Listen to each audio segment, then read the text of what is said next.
Hello everyone, welcome to tutorials point.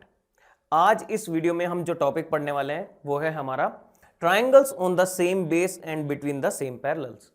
तो देखिए, इस चैप्टर में जैसा कि मैंने इंट्रोडक्शन पार्ट में बताया था कि हम मेजरली यही चीजें कवर करने वाले हैं कि कोई भी शेप जो सेम बेस पे हो और सेम पैरेलल्स के बीच में हो। इसमें आपने पैरेललोग्राम्स को प्रीवियस वीडियो में देखा। जब पैरेललोग्राम्स सेम बेस पे होते हैं और सेम पैरेलल्स के बीच में होते हैं तो उनके एरिया पे क्या इफेक्ट पड़ता है कि उन दोनों पैरेललोग्राम्स का एरिया इक्वल होता है। अब हमारे पास है ट्राइंगल्स, तो दो या दो से ज्यादा ट्राइंगल जिनका बेस सेम होगा और सेम पैरेलल्स के बीच में होंगे तो उनके एरिया पे क्या फर्क पड़ता है ये हम समझेंगे आज इस वीडियो में। ठीक है, तो देखिए ये हम समझ सकते हैं एक थ्योरम से। थ्योरम है हमारी 9.2। अब देखिए यहाँ पे दो फायदे होंगे। एक तो आपको पता चल जाएगा कि जब दो या दो से ज्यादा ट्राइंगल सेम बेस और सेम पैरेलल के बीच में हो तो उनके एरिया पे क्या फर्क पड़ता है, एंड आप थ्योरम 9.2 का प्रूफ भी देख लेंगे जो कि एग्जाम में कई बार आ जाता है। ठीक, तो देखिए थ्योरम 9.2 कहती है two triangles on the same base और equal bases and between the same parallels are equal in area.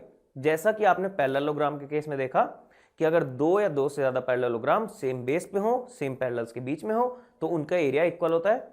वही केस ट्राइंगल्स के साथ भी है कि अगर दो या दो से ज्यादा ट्राइंगल अगर सेम बेस पे हैं और सेम पैरेलल्स के बीच में है तो उनके एरिया भी आपस में इक्वल होंगे। तो इसी का प्रूफ हम यहाँ पे देखेंगे। तो सबसे मेजर बात थी कि इन दोनों ट्राइंगल्स का एरिया इक्वल होगा अगर ये सेम बेस और सेम पैरेलल के बीच में है। तो ये तो हमें समझ में आ गया। अब इसका प्रूफ क्या है? देखिए, जब हमें इस चीज का प्रूफ देखना है तो सबसे पहले हम क्या कंसिडर करते हैं, एक फिगर जिसमें आपके पास A B and C D ये दो लाइन्स हैं, ये पैरेलल्स हैं। अब ए बी अगर हमारा बेस ले ले हम तो उस पर दो ट्राइंगल्स बन रहे हैं, एक तो A D B and A B C. तो ये दोनों ट्राइंगल्स इनका बेस है ए बी। ठीक, अब इन दोनों ट्राइंगल्स, ये दोनों ट्राइंगल्स हमारे सेम पैरेलल्स के बीच में भी है।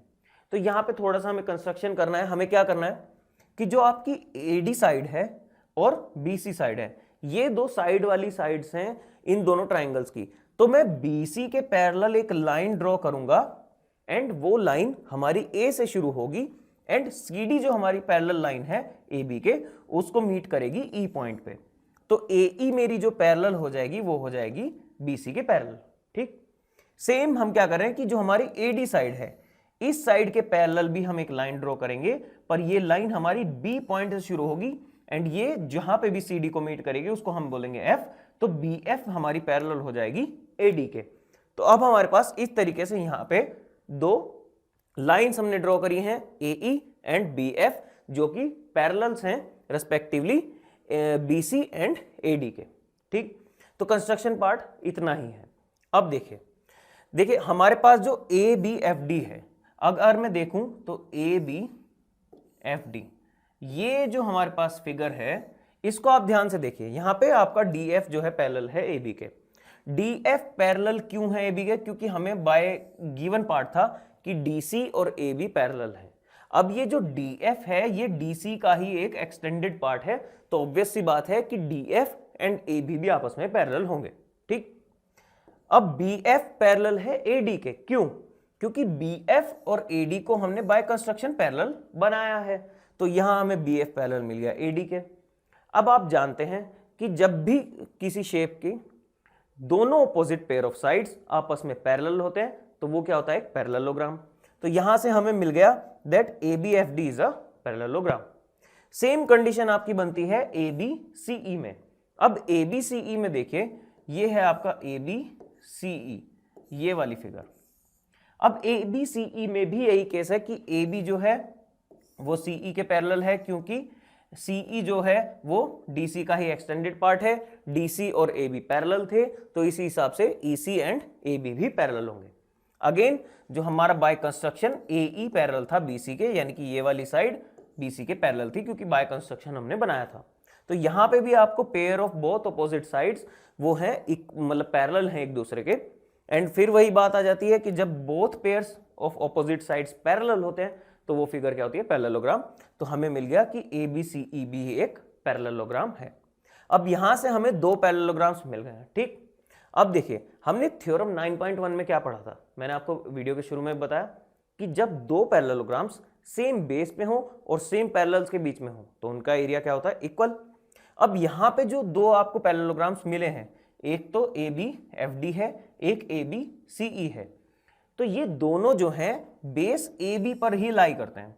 एंड अगर मैं इस लाइन को देखूं तो ये दोनों ही पैरेललोग्राम्स आपके A B and E F इन दोनों पैरेलल लाइंस के बीच में है। तो इट मींस इन दोनों पैरेललोग्राम्स का एरिया क्या होगा? इक्वल।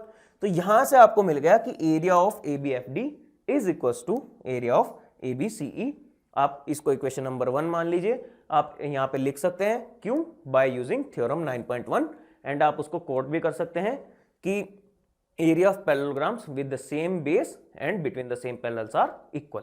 ठीक। अब जब इन दोनों पैरेललोग्राम्स का एरिया हमें इक्वल मिल गया है, बट हमें प्रूव क्या करना है कि इन दोनों ट्राइंगल्स का एरिया इक्वल है। तो वो क्या करेंगे हम? देखिए, जब आपके पास दो पैरेललोग्राम्स हो, सपोज आपके पास ये एक A B F D parallelogram है, तो ए बी एफ डी ये रहा, ये आपका पैरेललोग्राम है। ठीक। अब मैं कहता हूं कि बी डी हमारी एक डायगोनल है। तो किसी भी एक पैरेललोग्राम में उसकी डायगोनल उस पैरेललोग्राम को दो कॉन्ग्रुएंट ट्राइंगल्स में डिवाइड करती है, ये आपने पढ़ा है ना?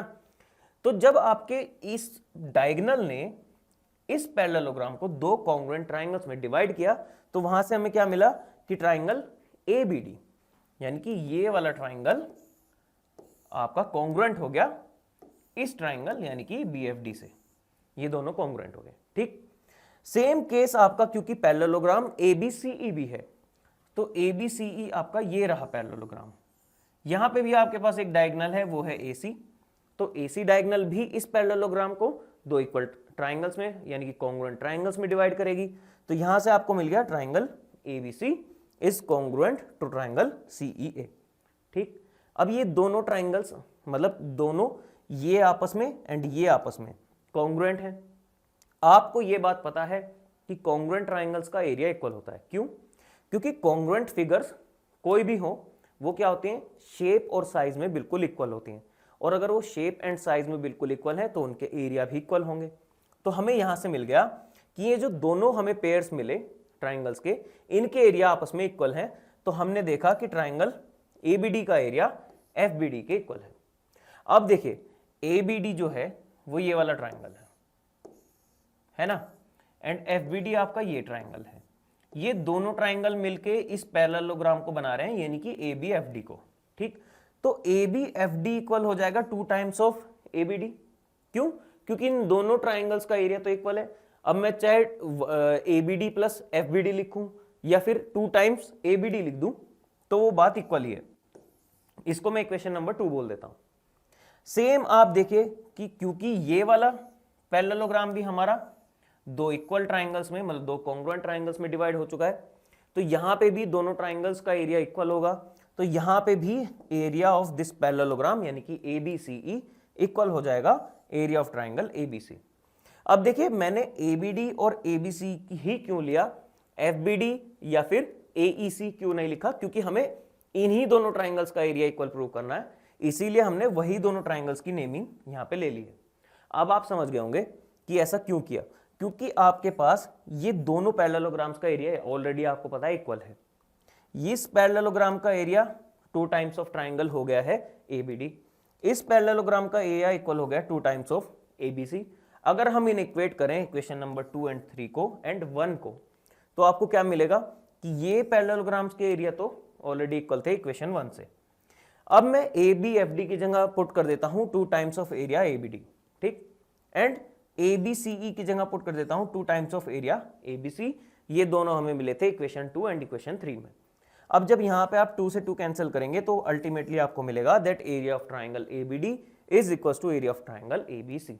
एंड वही चीज हम यहां पे प्रूव करना चाह रहे थे कि जब भी आपके पास दो ट्राइंगल्स, जैसे कि यहां पे ये दोनों ट्राइंगल्स सेम बेस यानी कि A B and same parallels यानी कि A B and C D के बीच में होंगे, दो या दो से ज्यादा ट्राइंगल भी, तो उनका एरिया हमेशा इक्वल होगा। आप यहां पे अगर कोई और ट्राइंगल भी कंसिडर करें जो सेम बेस और सेम पैरेलल के बीच में हो, तो उसका एरिया भी इन दोनों ट्राइंगल्स के इक्वल होगा। यही चीज हम यहां पे प्रूव करना चाह रहे थे एंड वही हमने प्रूव कर दिया। तो इसका सिंपल सा प्रूफ है, आपको कुछ नहीं, इस थ्योरम को प्रूव करने के लिए थ्योरम 9.1 का यूज करना है। एंड फिर तो बहुत इजी है, क्योंकि एक पैरेललोग्राम को डायगोनल उसकी दो कॉन्ग्रुएंट ट्राइंगल्स में डिवाइड करती है, तो कॉन्ग्रुएंट ट्राइंगल्स हैं उनके एरिया इक्वल हो गए, इक्वेशन इक्वेट करके आपका रिजल्ट आ जाएगा। तो इस तरह के थ्योरम को आप ऐसे प्रूव कर सकते हैं। अब यहाँ पे इंटरेस्टिंग पार्ट तब हो जाएगा जब हम प्रॉब्लम सॉल्व करेंगे, क्योंकि वहां पे हम देखेंगे कि अगर एक पैरेललोग्राम और एक ट्राइंगल, मतलब कि एक पैरेललोग्राम और एक ट्राइंगल अगर सेम बेस पे हो और सेम पैरेलल के बीच में हो, तो उनके एरिया का आपस में क्या इक्वेशन रहता है, ये हम देखेंगे जब हम प्रॉब्लम सॉल्व करेंगे।